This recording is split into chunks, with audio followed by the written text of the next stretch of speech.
Oi, gente, tudo bem? Vamos falar hoje sobre atestados médicos, mas essa primeira capa aí do nosso vídeo é justamente para você não esquecer de assinar o nosso canal, tá? Aperta aí o dedinho, compartilha, marca o sino toda vez que tiver informação nova, vídeo novo no canal.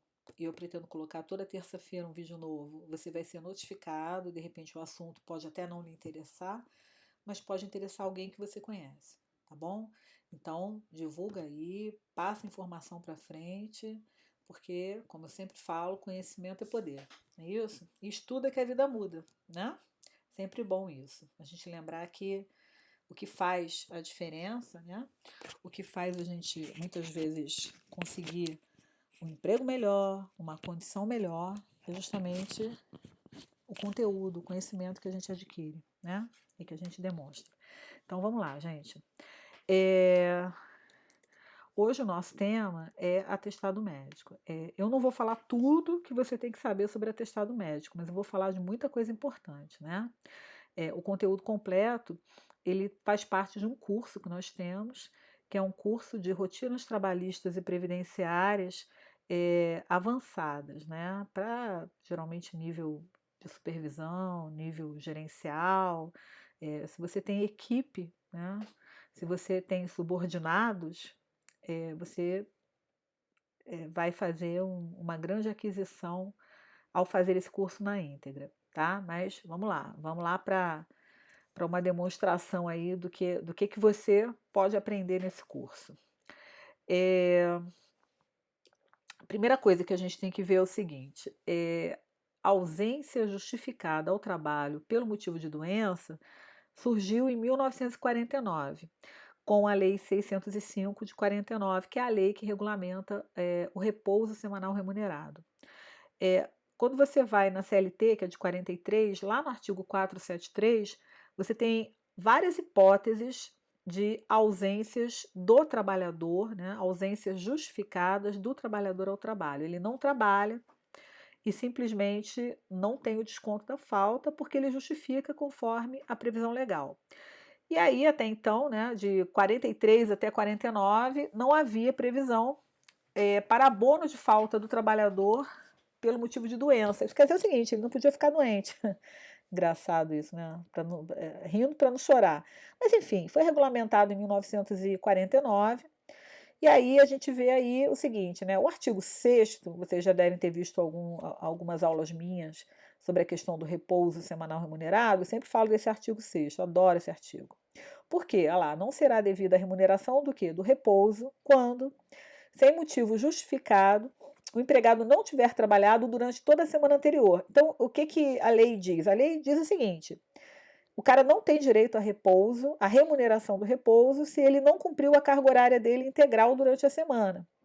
É esse artigo aí que justifica você descontar a falta ao trabalho e o reflexo da falta, que seria a remuneração do repouso. Mas isso é tema para outra aula. O que a gente está vendo aqui é o seguinte: como ele fala disso, em relação a que não será devida a remuneração, ele necessariamente, o artigo elenca as possibilidades de justificativa. Eu só coloquei aí a do parágrafo 1º, a linha F, que é a que nos interessa hoje nesse tema aí, né, nesse vídeo. A doença do empregado devidamente comprovada, né? Então não está valendo, não passei mal, não, é devidamente comprovada mediante atestado médico. Então esse é o tema da nossa aula de hoje. Da instituição da Previdência Social a que estiver filiado o empregado, e na falta deste, e sucessivamente, de médico do serviço social, do comércio, da indústria, do médico da empresa por ela designado, médico do serviço de representação federal, estadual, municipal, incumbido de assuntos de higiene ou de saúde pública, ou não existindo estes, na localidade em que trabalhar de médico de sua escolha. Beleza, então a lei trouxe, né, algumas possibilidades. Então você já está vendo aí que a lei, né, ela vem originariamente sugerindo que o atestado médico ele deva ser, né, ele deva ser emitido pela instituição da Previdência que estiver filiado ao empregado.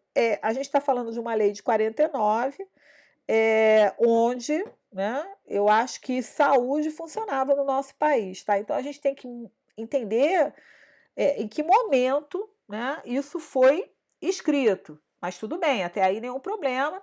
Então, preferencialmente, esse atestado vai ser da instituição da Previdência que estiver filiado o empregado. Tranquilo. Só que isso é uma lei, ela foi regulamentada posteriormente, que é justamente o regulamento dessa lei. Vamos lá. É o decreto 27.028 de 49. Aí vem, também na linha F, né? Está no artigo 12 do regulamento, do decreto. A linha F, parágrafos 1º e 2º do decreto. Aí vem, a doença do empregado devidamente comprovada até 15 dias. Aí o decreto ele veio e explicou mais, né? Porque você percebe que na lei ele nem fala a quantidade de dias. Essa quantidade de dias aí, a doença do empregado devidamente comprovada até 15 dias, caso em que a remuneração corresponderá a 2/3 da fixada no artigo 10, isso é irrelevante, tá? Porque isso aí é uma legislação bem antiga, mas ainda em vigor, né? Não foi revogada. A doença será comprovada mediante atestado passado por médico da empresa ou por ela designado e pago. Vocês percebam que no regulamento, já dá uma escapada aí da Previdência Social. Então, aqui, né, que hoje vocês conhecem como INSS, SUS, né? SUS. O próprio decreto, já na época, ele já muda, ele já altera a ordem de preferência do atestado. Me parece óbvio, né? Porque, olha só, a doença será comprovada mediante atestado passado por médico da empresa ou por ela designado e pago. Isso é meio óbvio, é claro. Muito, muito simples. Se eu tenho um médico lá na minha empresa, eu não vou mandar o meu funcionário, o meu empregado, para o serviço público. Eu tenho um médico lá. Ou se eu pago uma clínica na esquina, ou se eu pago uma assistência médica, né? O ideal é que esse médico atenda o empregado. Não é razoável eu entender, né, que a minha empresa concede assistência médica para os trabalhadores, para dar conforto, isso é um grande benefício, ainda mais num país como o nosso, e eu não vou aceitar um atestado médico da assistência médica que eu pago. Isso não é razoável. Então a gente já está vendo que está caindo por terra esse negócio de que o atestado médico tem que ser do INSS. É lógico que existe exceção. Por exemplo, o cara sofre um acidente de trabalho. O atestado médico vai ser necessariamente do INSS. Por quê? Porque plano de saúde não atende acidente de trabalho, né? Vocês sabem que o trabalho pesado, o gasto, né, ele vai ser jogado para o público, né?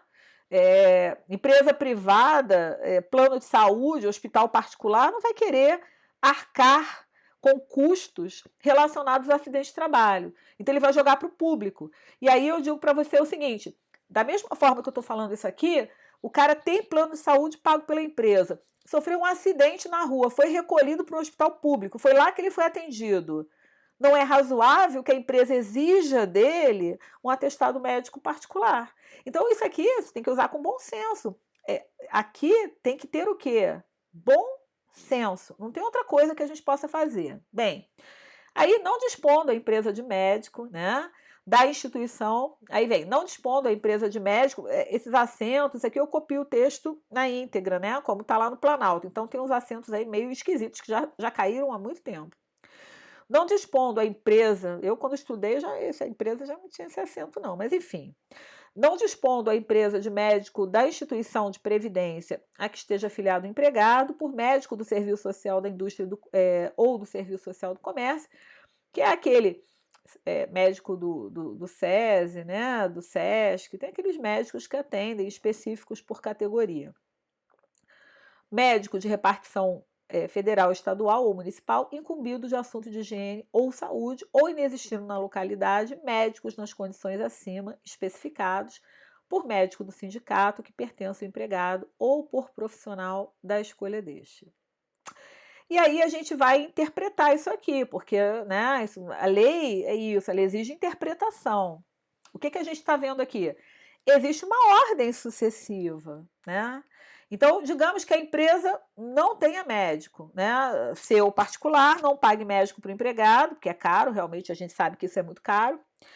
E aí a gente teria o seguinte aqui: é, tem médico no serviço público? A gente sabe que não, né? E aí o coitado, né, paga lá um planinho de saúde, ou de repente ele está afiliado a um plano de saúde da esposa, que tem plano de saúde extensivo a ele. E aí, a empresa não vai aceitar o atestado médico? Deixa eu explicar uma coisa: a empresa não pode se recusar a aceitar atestado médico. É muito simples. O que você pode, né, o que a empresa pode, quer dizer, não existe nada na lei que diga que a empresa pode se recusar a aceitar um atestado médico. Se a empresa desconfiar da origem desse atestado, da validade, da veracidade, né, o que ela tem que fazer? Ela tem que fazer uma consulta, que é muito comum. Né? Quando a gente verifica que a situação está meio esquisita, o cara, pô, não veio trabalhar 3 dias, e aí ele vem todo bronzeadinho, todo corado, a gente acha estranho. O que a gente faz? A gente faz um ofício para a entidade, né, que emitiu esse atestado, consultando se realmente esse atestado é verdadeiro. Por que isso, gente? Por uma questão muito simples. O atestado médico, ele não é autônomo, né? Ele tem uma origem, né, num setor onde é feita uma ficha médica, onde é registrado o atendimento daquele trabalhador, e o atestado médico seria um apêndice disso, ele tem um histórico. Então, quando o atestado médico ele é falso, né, ele não tem esse histórico. Então, é muito fácil a gente pegar um atestado médico, porque a gente consulta lá no órgão onde foi emitido. Se aquele médico trabalha lá, se aquele trabalhador realmente esteve lá e foi atendido por aquele médico naquele dia, naquelas condições, porque, né, a gente vai falar agora daqui a pouco de médico. Mas, enfim, tudo isso a gente verifica.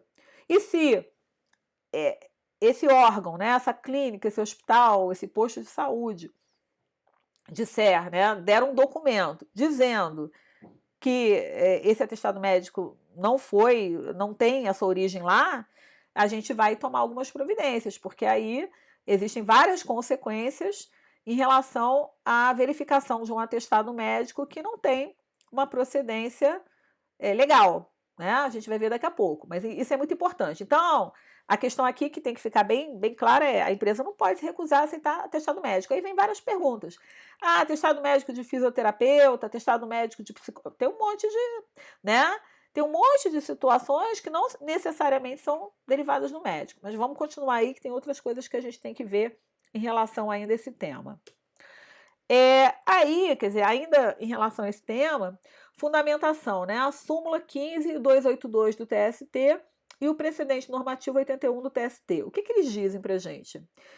Eles dizem o seguinte, que a justificação da ausência do empregado motivada por doença para a percepção do salário-enfermidade e a remuneração do repouso deve observar a ordem preferencial dos atestados médicos estabelecidas em lei, com seu respectivo decreto, né? Regulamentador, porque o decreto ele vem explicando a lei. Não é isso? A gente usa a lei, mas se o decreto não tivesse nenhum valor, não precisava dele, né?